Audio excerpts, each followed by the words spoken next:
উত্তরবঙ্গে বৃষ্টি ভোগান্তি অব্যাহত। ভারী বৃষ্টিতে জলমগ্ন দক্ষিণবঙ্গের বিভিন্ন জায়গা।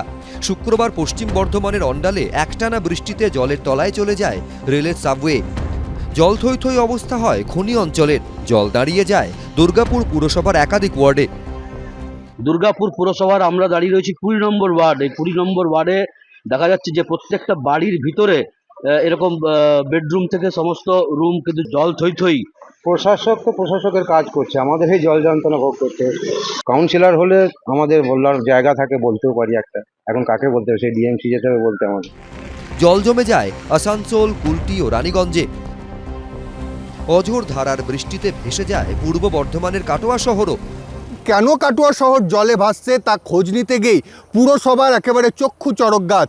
সেখানে দেখা যাচ্ছে যে ইরিগেশন দফতরের যে লক গেট রয়েছে সেই লক গেট বন্ধ রয়েছে, অর্থাৎ এই লক গেট খোলা ছিল, সেখান থেকে শহরের যা জল এই লক গেট দিয়ে তা বেরিয়ে ভাগীরথীতে পড়তো। কাটোয়া রোডের ভাতার বাজার, ভাতার ফায়ার ব্রিগেড মোড় ও পাটনা চালকল এলাকায় রাস্তার ওপর দিয়ে বইতে থাকে জল। বর্তমান বোলপুর জাতীয় সড়কে আন্ডারপাসের নিচে জল জমে যান চলাচল ব্যাহত হয়। সাঁতার কেটে বেহুলা নদী পেরিয়ে আটকে পড়া একই পরিবারের 3 জনকে উদ্ধার করেন মেমারি থানার এসআই দীপক পাল।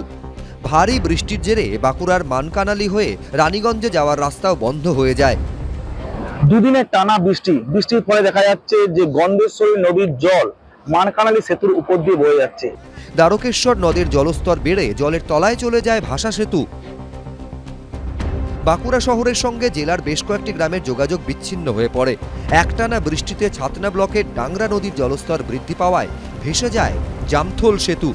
ফলে বাঁকুড়ার সঙ্গে পুরুলিয়ার যোগাযোগ বিচ্ছিন্ন হয়ে যায়। আমাদের এখানে আশেপাশে আরও 7-8টি গ্রাম আছে।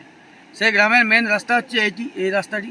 তাহলে এই রাস্তায় নদীর বীজ ভেঙে গেছে। এখানে আমাদের যে জড়িরা উচ্চ মাধ্যমিক বিদ্যালয় আছে, সেখানে ছাত্রছাত্রীরা লেখাপড়া করে, তারা আসা যাওয়া করতে পারছে না।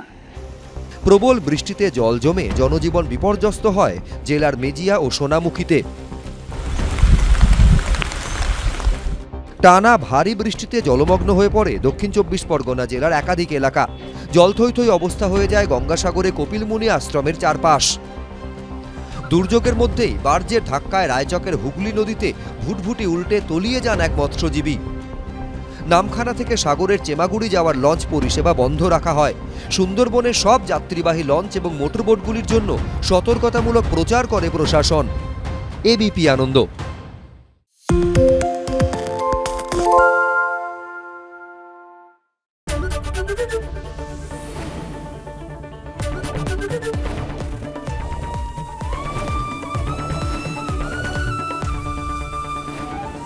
এবিপি আনন্দ, এগিয়ে থাকে, এগিয়ে রাখে।